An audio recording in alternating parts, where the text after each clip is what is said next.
going. Yeah, we all know how it's Isn't going. everyone? But look, it's been awesome seeing everybody coming down this weekend, and great having still Craig 60th birthday. Merry birthday. Thank you. That's it. Now, what was your name again? Give Greg a great big round of applause. Isn't he fantastic? You want to say a few words? Oh, this is good. It's getting me out of trouble. Oh, that's right. Hello, everybody. Thank you, everybody, for coming, because Craig was at my place last night and going, I don't think anybody's going to come. And I'm like, don't be so ridiculous. Everybody loves you. Everyone will be there. So we started counting people. We got to 50 and I said, I've had enough. Are they all turned up? Oh, and some. Oh, good. And as Greg said, it's so nice to see everybody from so many years ago. And everyone is so enjoying themselves, and it's lovely to see everyone. I won't drag on, but I will tell one little story. One little story about our adventure in London. Our adventure in London. Many years ago, Craig was working in London, and I decided that I would go and visit, and my old boss and Craig's old boss at the time was actually there as well. So we decided we'd go out one night. So we went to, I think it was called the Underground in London. I thought it was heaven. Oh, heaven. Maybe it was heaven. I get confused. Anyway, we were actually having a good time, and there was somebody dancing. Well, we thought they were having an epileptic fit in front of us on the floor. So I said, look, we have to help that person because there's something wrong with them. So we got them up, and they said, oh no, you've ruined my dance routine. So as the night continued on, we ended up at some ungodly hour in Carnaby Street at some, I don't know what it was really. No, it was a cafe, and we were having ham and cheese sandwiches, talking braille to each other with another friend. And then I said to him, well, we need to go home because I'm catching the plane back to Australia in the morning. And we were staying in this crappy little one-bedroom apartment off of Oxford Street. Anyway, Craig comes back, he's go, I'm so tired, I've got to go to bed, but wake me up when you leave because I've got to go to work. And I said, well, I'm not going to bed, I'm going straight to the airport. So my boss was in bed. So Craig just jumped into bed with him. Not quite. So I headed off to the airport, not knowing what was going on. Ian was going. Nothing going on. That's what you tell us. I just needed a bed Anyway, to sleep in. Craig was asleep. Ian got up and left. He was going somewhere else. I didn't hear from Craig for about 2 weeks. When I did, he goes to me, you wouldn't believe it, I fell asleep. I woke up at 11 o'clock, I was supposed to be at work at 9, and he goes, and the cleaners woke me up because they kicked me out of the apartment. But when the cleaners were, I said, where's all my friends? We'd all left hours ago. I woke him like 20 times, and he kept going, I'm leaving now, you need to get up, you've got to go to work. So Craig missed work that day. Can I just continue? And he can continue on his story. That terrible story goes on. Where's John Asker? Is John still here? Oh, John. So to continue that story, I was living underneath the salon that I was working in. Under the stairs. Under the staircase. Dobby? Under Great the staircase, Dobby. right? And that was probably the first day I'd ever been late for work, and I had the keys to the salon. I got there about 12 o'clock after that bloody horrendous night. And I remember, so the day had gone, and I was living under the staircase. And unfortunately, Ranka's not here. We tried to get her here. We're all living in London at the time, and Melissa, who's apparently now back in Queensland, and I was working for very, very unusual people, Steve and Margaret. Anyway, I was living under the stairs, and I'd had an early night, and I've gone to bed on the stretcher under the stairs with my headphones on.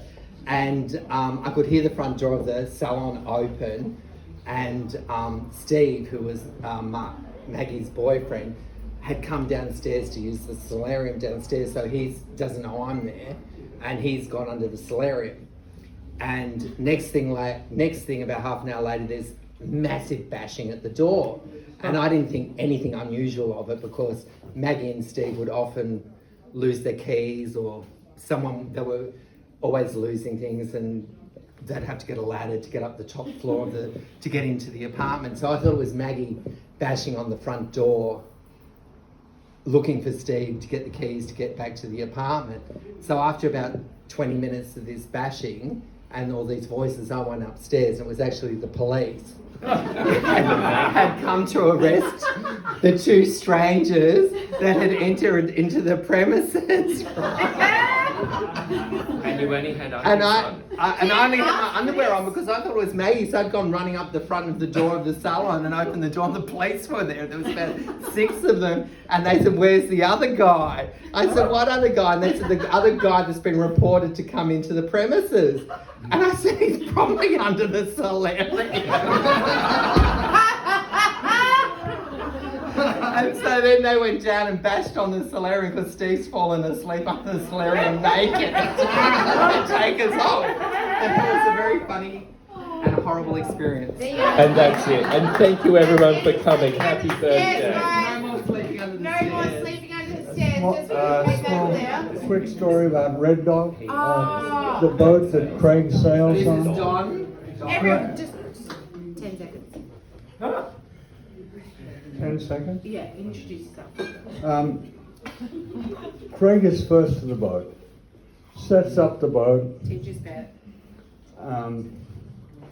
It's an amazing job. It's not easy. It takes an hour to set up this boat to race, even if the race is cancelled. An hour and a half. And Craig is first there and doing it all. And I couldn't really do it without him. Nobody can. Nobody It's been can. proved. Nobody It's can. been proved. He's foredeck. When he's not there, the boat doesn't function. Well, So when he decided to have his appendix removed, it was a that was total. big trouble. Yeah, that really Big fucked trouble. us up. It really fucked us. So anyway, So we realised- a big thank you to Craig. I mean, it's amazing to have him sail with us. He is the most gregarious, charming man I have ever met in my life.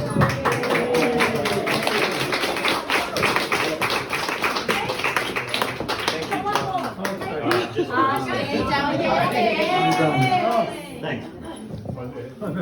Yeah, g'day everybody. Just a quick word on behalf of pretty much all of those that have worked with Craig, which has been quite a few. Over 29 years I've worked with Craig. 20 years with Greg and Craig together, owning the salon, and then another 9 years after that with just Craig. So to everybody here, Angela, Amy, Beata, Greg, to all those that I've worked with, and there's many, many, many more. We've trained some amazing hairdressers through here and had some pretty amazing times. I couldn't have asked for better bosses than Craig and Greg, but especially Craig and I, we always got along from very young age. I was only 17 when I first met Craig, and he bought the salon from the 2 previous owners, and never met a gay couple before in my life, being a 17-year-old boy from Dandenong with a bikie father. And my poor dad was struggling enough with his eldest boy being a hairdresser. And then when I told him I've got 2 gay bosses, it just went downhill from there. So, the first year especially that Craig and Greg bought the salon, it was first Christmas, and Craig said, "I don't want people saying our first Christmas dinner that they can't make it on the 17th or the 13th or the 21st or whatever." He said, "We're having Christmas dinner at the Street Cafe on the 17th of December at 6 o'clock. And he said, whoever can make it, whoever can't. So guess who the 2 people that could make it for dinner were? Was Craig and myself. So my first Christmas dinner with Craig and Greg as salon owners was Craig and I. So I was a 17-year-old lad, and I told Dad that I was going out for dinner with my boss. And of course, my dad then said to me that afternoon, he said, "Oh, you're ready for your hot date with your boss tonight, mate?" And I said, "Look, it's just Christmas dinner, Dad." And he said, "I've been thinking all night. I've been a bit concerned about you, mate, and I thought you need a bit of protection for your date tonight." So he walked down to his bedroom and came back and handed me with a cork.